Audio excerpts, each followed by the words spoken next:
Everyone, welcome back to the Nick and Sanjee podcast, where we share our tips and tricks on how to start and grow a YouTube channel as we ourselves go on that journey. How are you today, Nick? How's the weather over there in Melbourne? It's not too bad. It's a bit cold, but we just lost our daylight savings on the weekend, so it's getting dark really early, it feels very strange. Very strange, but I kind of like it. You can sort of get cozy at dinner and stuff. But yeah, how about you? How's things on your end? Things are okay. Yeah, daylight savings has also impacted me in its own way, but yeah, pretty sunny over here where I am. Nice. And the weather is it's not hot, so it's not sunny and hot. Right. It's perfect So then. it's good. Yeah, it's good balance. Looking forward to today's episode. I think we were chatting about it yesterday and a bit today around the it's quite ironic that I will be talking on this topic. And also just generally we've got good points of view, like different points of view around this whole idea of finding work-life balance on while being a content creator. And from the point of view of someone who's doing it full-time yourself and someone who's doing it very casually, but technically part-time. So how do you find the balance? Because it's not as easy as it may look with when you see some of the content creators, especially some of the larger ones. We'll go into a bit more detail on that. But yeah, we're going to treat this as a bit of a chat, some of the challenges we've seen, and we think this will be useful to you if you're someone who's either already on the journey or thinking of joining the journey and just want to try and find that balance around what can, what are some of the things I need to look out for while I try and become a content creator, whether I do that full-time or whether I do that part-time. And yeah, we'll just work through it. I think we'll try and drop in the odd solution, but we really wanted to use this as an opportunity just to casually chat through some of the stuff that we've realistically seen and experienced. I guess I'll start with my experience in terms of what I do, which is I work full time, and then on the side, to some extent, I run this YouTube channel, but I haven't really posted any content in a few months now. I think we might even be getting close to more than 9 months. Oh I man. know this because I actually got an email from YouTube saying, Oh come really? back, post. So yeah, so that's something good to know, is that YouTube will actually almost say, hey, your viewers haven't seen you. Yeah. But I've had moments. So I've been running my channel since 2018, and there've been moments where I've had a good run with it, and then things will happen, and then I lose the momentum. And I've had to kind of work through a few things. And obviously in this current very quiet period, I'm definitely thinking through when I do restart, what are some of the things I want to put in place to be ready for it. But I think for me, I've found it is quite hard to maintain the consistency if I don't have a consistent setup.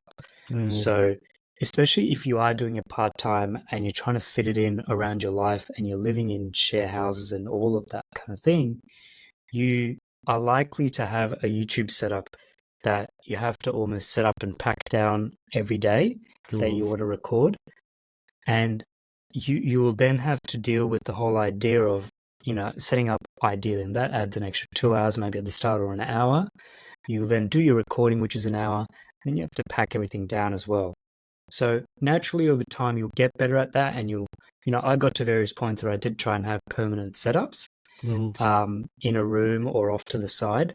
But that is going to be a challenge, I think, for you if you're going to be a part-time creator, or even if you're a full-time creator that just has to balance room space, is being able to have your setup ready to go. Because there's a massive difference between someone who can turn on the camera and just start recording and someone who has to set aside a whole hour in advance to set up the camera, get the lighting right, get the mic right, all of that, and then hit record. Because by then you almost need to set it up the day before and then do nothing and then record the next day. Especially when you're working full time. Yeah, that's it. So that's been my experience. Nick, I know you've probably gone to the point where you've got a bit more of a consistent setup, but yeah, have you had to balance that kind of going from one extreme to the other over time? Yeah, and I was thinking even back when I was working full time as well and doing making YouTube videos on the side, how much time I used to spend Like, how much time when you're consistently making videos, how much time outside of work hours are you spending on your channel? What do you reckon? Yeah, so when I wasn't, so I'll go end to end. So if I'm editing, that's a 10 hours straight. Then there's another probably 2 hours of like recording and then an Mm, hour of scripting.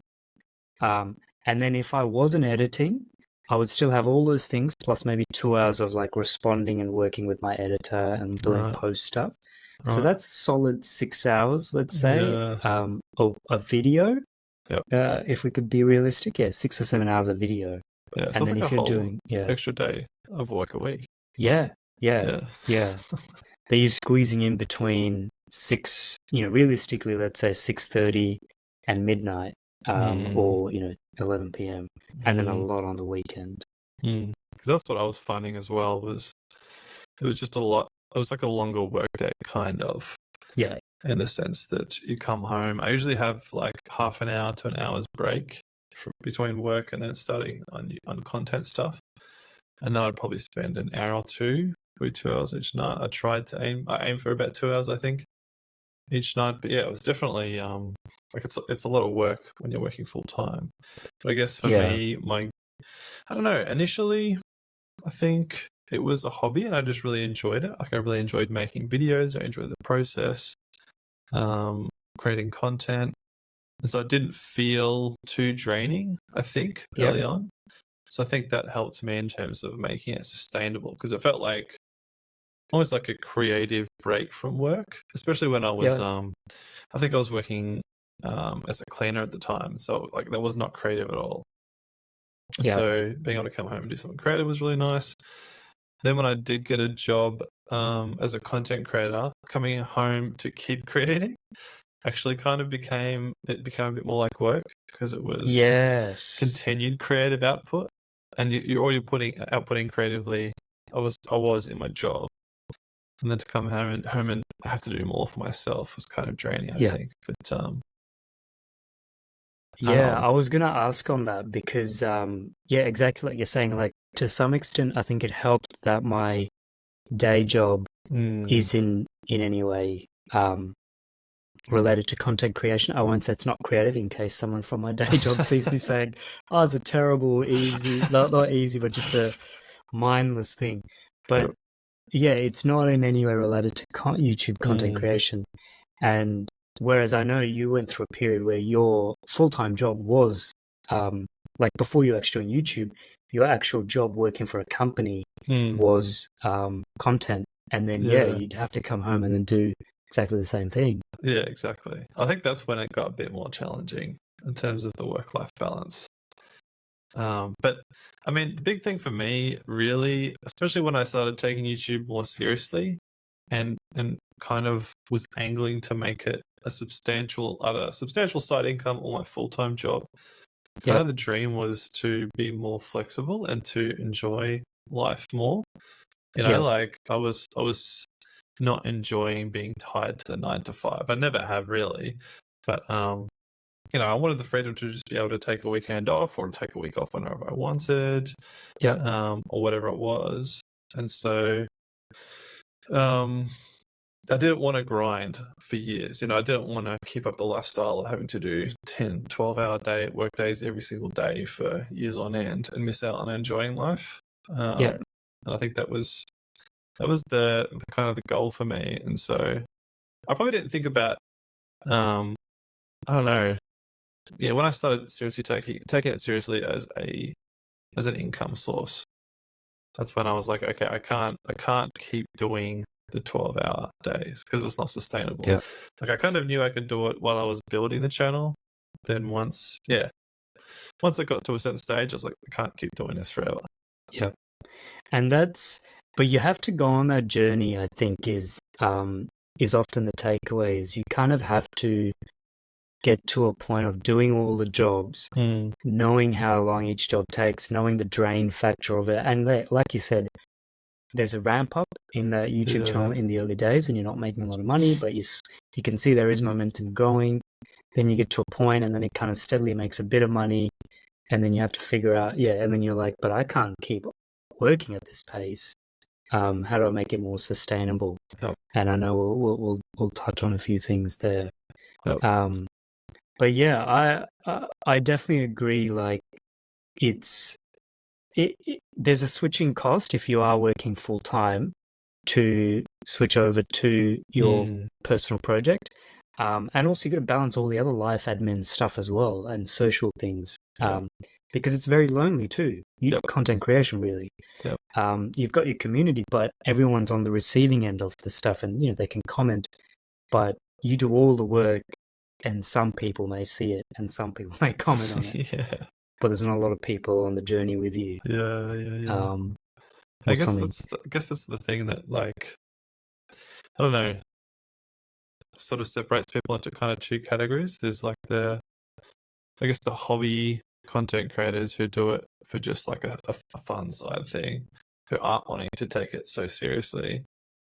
Then there's, I guess, the more serious content creators who do want to make it a side income, even if it's a Yep. part-time side income or a full-time job. I think that affects your approach. It's going to affect your approach a lot, Like, Yep. if it is just a hobby, then you can afford to spend, 4 to 12 hours, I guess, a week. Like, I'd probably spend 4 to 12 hours a week on hobbies, like at least 4 hours. But in terms of Mhm. actual work, I wouldn't want to, be doing 60-hour weeks. And that's the thing. I think when I finally did go full time last year, it took me a while to figure out what the right balance was. I think I'm still figuring it out in terms of, I guess, amount of work to growth ratio. So I think the thing I realized was I have to put in a lot of work to be able to grow. If I don't put in a lot of work, my channel's not going to grow. Yep. But I think I've realized that, I'm coming to the limits of what I can personally achieve, like the amount of content I Yep. can output. Like, I experimented a lot last year and this year. I think I'm realizing I can effectively create one long form video per week. It's like, up to the standard that I want it to be, really. And to do much more than that is like, you have to put in like 60, 70-hour weeks. And Yeah. to me, that's not sustainable, and then you don't have any work-life balance. Yep. So for me, it's been trying to find that sweet spot of like creativity, enjoyment of the work, and growth, while also, being sustainable, which is difficult. Yep. Yeah. I mean, we'll probably touch on it over time, but I'm curious to hear from you probably around, yeah, I mean, I think the term sustainable has come up a lot. As you're saying it, I'm now thinking, I know definitely hiring an editor helped me Mm, a lot more from a mind energy allocation point of view. Like mm, sometimes I didn't want to record a video because I didn't want to edit a video. yep, And that's a really significant barrier to yep. making content. If you're like, I hate editing, Yeah, therefore I won't start recording, therefore nothing gets done. yep. So the biggest unlock for me was definitely hiring an editor. Mm, But now I've got an editor on standby, but I'm just not even making videos for them to actually edit. mm, And for me, I've realized the other block is, so we've talked about setups and that, but the other one is where, like the stability in your life.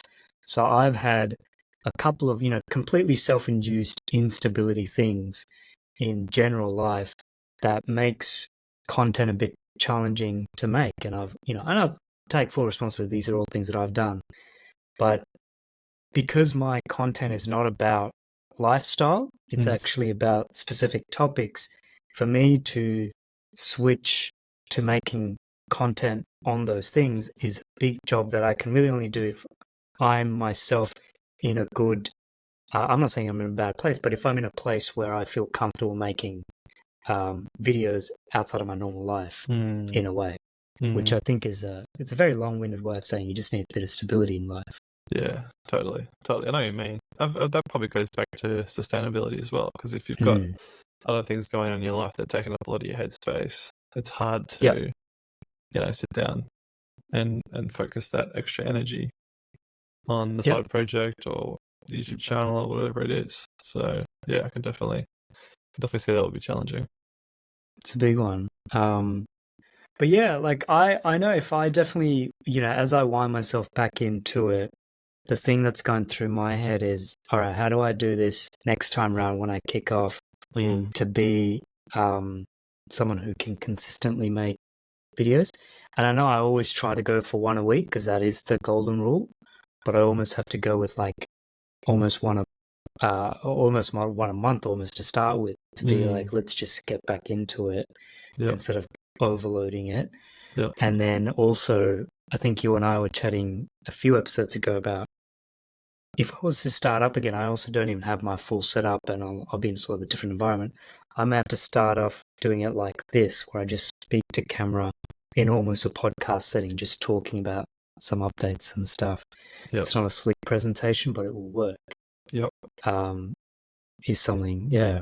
And even if you were to just, I don't know, not even have a schedule yet, you could just film videos when you feel like it. When you're feeling motivated, just film one and then post it. I mean, yeah, like to me, it would be better to post just one or two random videos here and there. Because at least you're staying connected somewhat with the audience. I think people know that you're still there. But yeah, it's definitely definitely a challenge.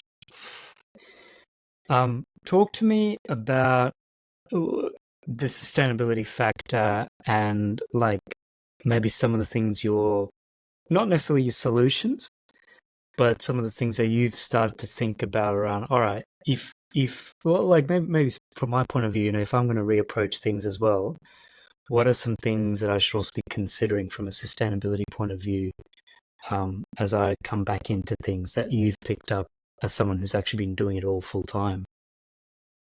I feel like the biggest thing still is the mental aspect to it. Like putting the extra hours, doing the extra work is kind of like practice and habit and routine kind of to some extent. But for me, I think the thing I keep coming back to, and particularly in the first year when I went full time, that was definitely the biggest challenge was the mental aspect of like, why am I actually doing this? Why am I putting in the extra hours? Why am I doing something that might not work out? All that type of thing.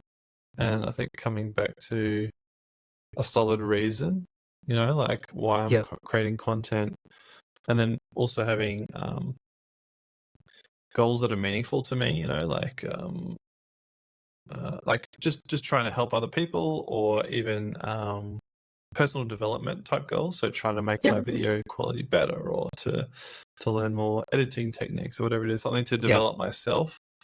I think that's probably been honestly one of the biggest things in terms of sustainability for me. Sustainability is just having those strong whys, because then it's kind of like once I've got the strong why, I can always come back to creating content, consistently, and I can work on the techniques like whatever it is, like Pomodoro techniques or time blocking or whatever it is. But I definitely found, even in those periods when I didn't post anything, I just couldn't be bothered, when I was still part-time, I always found I was losing my reason why I was wanting to do it. Like maybe I had a bad month and I didn't have good views, or I didn't get a lot of subscribers. I was like, oh, what's the point? Yeah. So that's probably the big thing. Yeah, the mental element is, that's true. Like being comfortable with the process. Oh my goodness, we sound like Instagram motivational videos, but it is a lot about being comfortable with the process, maybe having smaller. I know I've always had big goals that are just, intentionally really difficult stretch, but then also very challenging to appreciate when you can't achieve them. And then there's a risk that they pull you in the other direction. You're like, oh, I'm not getting anywhere near what I want to achieve. I still remember a conversation I was having with a friend in late 2020 about the channel, and I had started in 2018. It was kind of wobbling around in terms of growth, and then I didn't do any videos in 2019. And in 2020, I did a couple of videos, and it was getting some good growth, but I wasn't monetized yet. Mm. And I remember chatting to a friend just saying, like, I've done some calculations and it's going to take me another 4 months to monetize. I don't know if I can be bothered. Yep. And there's no guarantee that there'll be any money at it. Yep. And then he was like, if you told me that all I had to do is just make a video every once in a while and hang on for 4 months, and then I'll have like another source of income, Yeah. I'd just be like, yeah, just hang on, Yeah. like just turn up. Yep. And that was like a realization. I was like, wow, I've actually done all the hard work. Yeah, I just have to kind of hang on for a bit longer. Yep. And yeah, it's not doing the exponential growth that Ali gets, that Casey got, all these guys got, but it's still definitely growing. Totally. And you just got to keep turning up to some extent. Yep. Exactly. And there's such a big payoff. I think that's what I keep trying to remind myself of as well. Like there's so much upside. And I try and compare it to like if I was in a regular job, like trying to work my way up a corporate ladder or whatever. Yeah. That would take either just as long or longer, arguably. Yeah. For potentially less payoff. And it's funny how your brain like starts to play tricks on you. Like, yeah, like 4 months isn't that long, if you think about it. Yeah. But it's like we just can't be bothered. Like I totally relate to that. Like even the trajectory of how my channel's grown in the past year. I look forward to the next 12 months, and I'm like, oh man, that's such a long time. Like, is it even worth continuing? Why don't I just go and get a regular job? I can earn more, same amount of money or whatever. But it's like, in 2 or 3 years, in 5 years, if I'm still doing this, like, think about all the potential upsides. Like, there's so many. Yeah. So, but I think again, that's why to me, it always goes back to having a strong why, and reminding yourself of those reasons regularly, and thinking about them, because it's so easy to forget, So I think for me now, again, over the past 12 months or so, it's been a lot of experimentation in terms of what works and what doesn't. And also, like you kind of mentioned earlier, coming to the realization of my limitations, like, what I can and can't do. And we talked about it yesterday, actually, how I think my impression of content creators is that you could do it all solo, because typically as a viewer, when you're watching, most YouTubers, it's usually a solo person. Sometimes it might be a pair of people or a small team, but generally, a lot of the content creators I watch, they're just single people on camera. And so I think I just never really thought about how there's often a team that works on their content. It's not just them. So I think for ages I just had this idea that I can do it all myself. Like I can do all the editing, I can do all the filming, I can do all the setup. And I think last year was probably me trying to do that, like trying to do everything while creating high quality content and growing, and also improving, like improving my content. And I think I came to the realization that I just can't. I don't know why it never clicked. I guess, like I said, because I've always seen single content creators, I thought it was possible.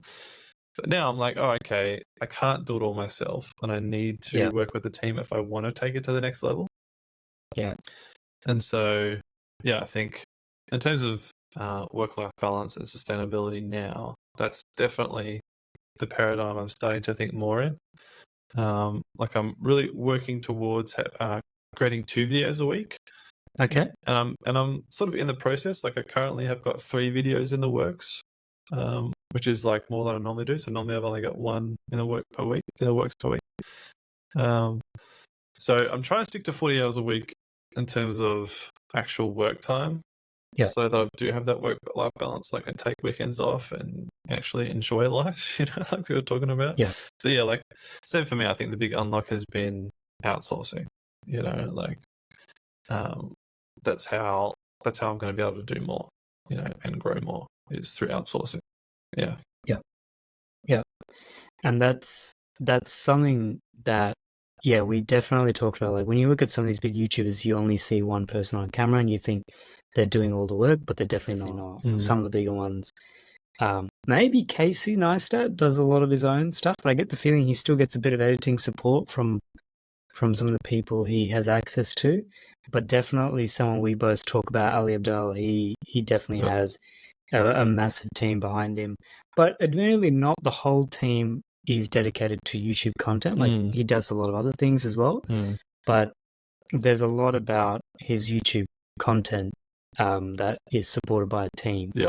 And he's said, like, his ideal state is, I'm pretty sure he said this, that he just wants to be able to turn up and record a video and then everything else happens in the background. Yeah. Which to me, like where I am now, that sounds unreal. Like I can't really Yeah, imagine doing that. And to yeah, get the views that he gets, yeah, obviously he's grown up a lot, but to be able to essentially probably spend like 10 hours a week, maybe 2 days a week on content and still have a thriving channel, like that's crazy. And even yeah. Casey Neistat, I saw a podcast with, I can't remember the guy's name. There's an interview with him on the Colin and Samir podcast, and Hmm. he was editing for Casey for a while. So yeah, Casey outsources stuff as Outsources. well, Yeah. and I think he'd been helping with video ideas and stuff like that. So even Casey Neistat doesn't do it all himself. I think the vlog, Mm, um, he used to do a lot himself, but with his more recent videos, some of his bigger videos, yeah. So again, still collaboration. And yeah. again, like even when we did the Ali Abdul deep dive, um, recognizing that for ages he's been averaging 2 videos a week. Like Mm, that's a lot of work. And he talked mm, about pretty openly, I think in his first, it must have been his first year, maybe early in his second year, he started outsourcing, like his editing. yeah. Yeah. Um, Whereas I've been going, what, 3.5 years now, and I only just just started outsourcing. Yeah. So yeah, it's a big thing to learn. Yeah. And I think, like, we always maintain you should do the work first. You should be early in recording your own videos, scripting your own videos, um, editing your own videos, doing the thumbnail for your own videos. There's not a lot of channel management work for most people, Mm, but if you do all of that initially, you really should understand those roles. Like, it's not TV where you can be an actor. Like, it does help that you should know all the different steps involved. Then you're in a much better position to hire an editor who will then tell you, yeah, you can then tell them, cut here, cut there, add this, add that, all that kind of stuff. Um, but yeah, the key thing is to be able to time when you do that transition. Because the things to consider when you do that transition is how comfortable you are with delegation, with giving instruction, with understanding your own style. Um, then there's the financial element, like are you making enough money from the channel that you can pay an editor so that you're still cost neutral, or will you have to, pay more than you earn? And especially if you're a relatively small channel, hiring an editor is tricky because you'll have to pay that person out of pocket because you're not earning any money. I think general rule of not a rule of thumb, but a general narrative, at least maybe 4 years ago was wow, that was a while ago actually. I have to think about it, but yeah, 3 4 years ago was wait till you're monetized, and then even if it's not big money, but if you are monetized, you're in a good position to start um, outsourcing. mm, But I don't know if the monetization rules have now become more complicated, that it's actually now quite hard to get monetized. mm, So I'll just put that as a side note. But yeah, you're looking for a couple of key mile markers where you can say, all right, this is actually going somewhere. I like the consistency, but I need help. yeah, yeah. And as well, like I've said in previous podcasts, I wish I'd started outsourcing when I was still working full time before Yeah, my income, was also my outsourcing budget, because yeah, I'm sure yeah, I could have grown a lot more, like in terms of the amount of editing work that I could have outsourced while I was not relying on that income, on that money from yeah. the income. So yeah. There's also a lot to be said about, we probably don't talk about this as much because we're not too worried about it. But there's a lot to be said about if you have the momentum of the algorithm, you should try to keep it with you. Mm, So if you're growing, you've had a couple of good videos, you should always keep posting in that time. Like I've really shot myself in the foot in terms of being able to come back from not making videos in, almost 9, 10 months. But but I've done it enough times that I now have realistic expectations that it'll probably take 3 months of consistently posting one a week before I'll get a bit of an uptick in the actual channel. Like it's very much just going sideways right now. Mm, Um, but that's sort of a reality I have to be conscious and wary of. And then again, also, I've probably lost a bit of trust as well from people who follow me who are like, yeah, he's posting, but how long will he keep that going for? mm, But I think to most people, they're not too worried. As long as they see the odd video, they're okay. But mm, yeah, mm. that's something to also be really, really aware of. I liked something in your notes that you've touched on a bit, is around understanding your limitations as well, Mm. which is a really important one. I very quickly realized I didn't like editing, and the sooner I could get that off my plate, the sooner I was. I think something Ali talks about is he's naturally lazy. I think he has said this or he's implied this, that Yeah. he's naturally, a lazy person. So he's always thinking of how do I get this off my plate to some extent, Mm. which I think is something that we should also be aware of. Like, I think you've touched on it, Nick, is around you don't want to do the grind. Like, it's not healthy to do the grind sustainably. Yeah. Fair enough, in the early days, you might do a couple of 100-hour weeks or whatever, Yeah. but sustainability, it's not there. And I think we have to take away that the grind as being a badge of honor, which I don't think people Mm. necessarily have. But there are some people who are like, oh, if I'm doing the grind, then the results will come. Yeah. But the grind should only be there if if you either want to learn the process or you're in a position to necessarily um, outsource the roles, Yeah. or but you can see the growth. Like if you can see growth coming, then definitely keep grinding until you can get to a point where you can get some help. Yeah. But if you're not seeing growth coming and you're grinding and you've tried different things, then you got to be really careful of, is it still worth doing? Yeah. Yeah. And to me, that's why I keep going back to sustainability, because the thing that I keep hearing from like heaps of content creators, successful content creators, is that one of the most important things that helped them achieve the success that they achieved was perseverance. I was even listening to a Yeah. podcast with a guy today, and he was talking about the same thing. He's been podcasting for 11 years now, I think. He basically Mm. put his success down to that as the main factor, was perseverance. And he just kept doing it for so long. He got the experience and the practice, and also all these competitors basically just dropped away. Like I think most people Yeah. aren't prepared to persevere for such a long time, Yeah. and Yeah.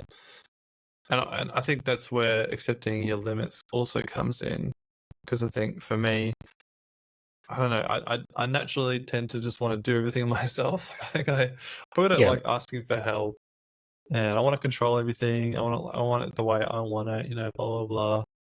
But I think, I'm slowly coming to the realization that that's not sustainable. And if I do want to be able to persevere for the long term, if I want to make this my job for at least the next 3 to 5 years, then I have to accept that I can't do it all by myself, and I do need help. And yeah, I think I wish I'd come to that conclusion a long time ago. I think it would have saved me a lot of effort. Hey, we're here now. We're here Yeah, now. That's it's all true. right. We're here now. So, And yeah, we're look at the value that we are giving you as listeners. Like, don't make the mistakes we make. Don't start and stop like 6 times in your YouTube channel, and outsource as soon as possible. It does mean that it's getting quite more and more competitive to some extent, this YouTube stuff, because people are like um like to be successful, you have to have a team to some extent or some mm, support. mm. Um, And just like the longevity, I reckon. I think that's the other big yeah, thing, because I think a lot of people are getting into content creation like a lot more because it is an attractive, yep, job. But I think a lot of people don't stick around. Like they'll try it yeah, for a year yes, maybe, and then they're like, yes, I'm not seeing the payoff. I'm not, not driving my Lamborghini yet, so I'm gonna yes, quit. Whereas yes, I think that's what's going to separate the people who are successful and people who aren't. Is just that longevity. You know, people who Yeah. can stick with it for 3 to 5 years. I think they're the ones who'll reap the fruit. Yeah. Yeah. There was something from Gary V as well I was thinking about is around you do need to try it for a while before you also give up on something. Yeah. And he was saying, someone will post videos for like five videos, 10 videos, and they'll think it's not working. Mm. Others, he said, like he was helping someone, he was coaching someone who said, they've been posting for a while, and Gary's like, yep, yeah, okay, all right, yeah, and he's like, it's not really going anywhere, it's not going. He's like, okay, well, how many times have you actually done it? And the guy's like, oh, I made 252 videos, and he's like, okay, well, for you, I think you got to try something different. Yeah. And he was straight up. He said, like, most people will come in here and they'll say, I've done 10 videos, I've done 15 videos, even 50 or even 100 videos. And it's like, you haven't really tried, have you? But 250 videos and you've tried different things along the way. I think it's not for you. Yeah. He said, he's like, you shouldn't expect much out of this Yeah. more Yeah. than what you're doing. So, Totally. That's a very good that's, point. yeah, It's kind of like, yeah, that's the qualifier to perseverance. Is like, like there's got to be actual signs of that it's working. Like Yeah. if you're persevering and you're not seeing any change or progress, then maybe you need to change your approach. Yeah, that's a good point. Yeah. Yeah. And look, and one other thing I think is people will worry about is, is this platform sustainable? So that's a good question because YouTube has been around for a while. People are always wondering, okay, what's the next big thing? What's coming around the corner? So far, and I don't want to make too many predictions, but so far YouTube has certainly proven to be sustainable. It's dealt with a lot of things along the way, and it's been able to, continue and pivot along the way. And more people are using video. I think how it handles the transition to more AI content, how it handles the transition to VR, all of those things, or all those, not transitions, it's probably a strong word, but how all those things, how YouTube operates in a world of all those things coming in will help see. But right now, it's where all the attention really is, online platforms, where all the attention is. So, and I see it like, even if YouTube doesn't work out long term, you develop so many skills being a content creator that are quite valuable. Even just video editing, like that's an increasingly valuable skill, and everyone needs video editing these days. Like whether it's businesses or individuals. And then if you take it seriously, if you take content seriously as a business, like I've been developing so many business skills, like email marketing, general marketing, looking to start creating, or I have started creating digital products, even creating e-courses, stuff like that. Like you're developing good business skills that apply even outside of YouTube context. That, even if you wanted to go and get a job, I think, I think I'd be able to find a job, in social media if I was to quit YouTube today, So to me, it's definitely not a waste, even if YouTube was to collapse, but yeah. That's it. We've started something from scratch, which is a key thing. Like we've built brands from scratch effectively of people following content, following the models, looking at our things, willing to buy things off us. It's something you'll be doing or you are doing, that, and that's material stuff. It's not I plugged into a company and then did emails and PowerPoint and Excel for 15 years. And I took all the risk on board as well. That's the other thing is you took all the risk. Yep, absolutely. So talking a bit about time management, keen to move on to our tip of the week for this week. And I think it's sitting with you, Nick, and it's something you have touched on in the past, and I'm keen to hear how it's going. But tell us about your tip of the week for this week. Yeah, like you said, I have mentioned this before, but I thought it was quite relevant to today's episode. And that's Clockify, which is at clockify.me. So if you haven't used it before, that's where to find it. And it's just a time tracking platform. So it's super simple. You just type in a task that you want to track time on, hit play, and then it'll track that task. And I use it. I use it every single day. I've used it since I started creating content full time, and I find it really useful because it helps me to see visually, really easily, where all my time is being allocated.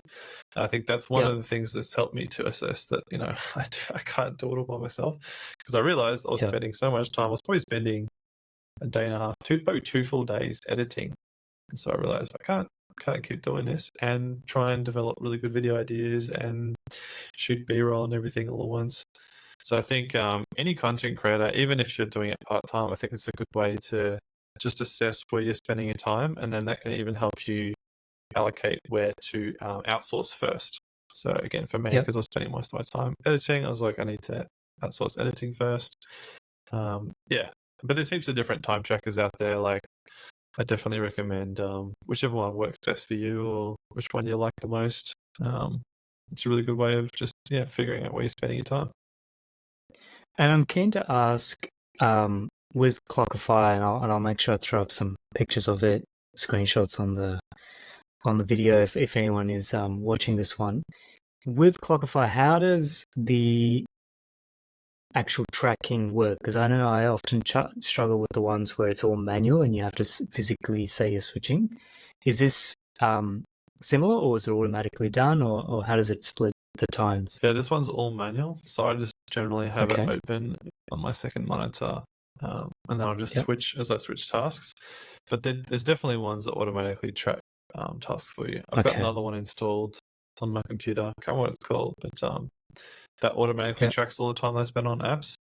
So there's automatic ones if that's your preference. For some reason, I actually prefer the I forget about the automatic ones. That's why. Whereas the manual ones forces me to consciously think about the task that I'm doing, how much time I'm spending. But yeah, whatever works for you. Perfect. Awesome. Well, if you enjoy that episode, please leave a like and a comment, and subscribe, or leave a star rating on whichever platform you're on.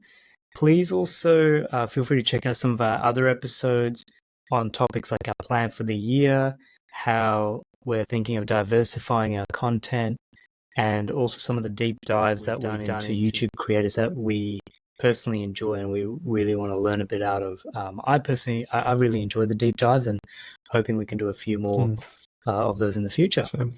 Otherwise, we'll see you in the next episode. Bye for now. Bye for now.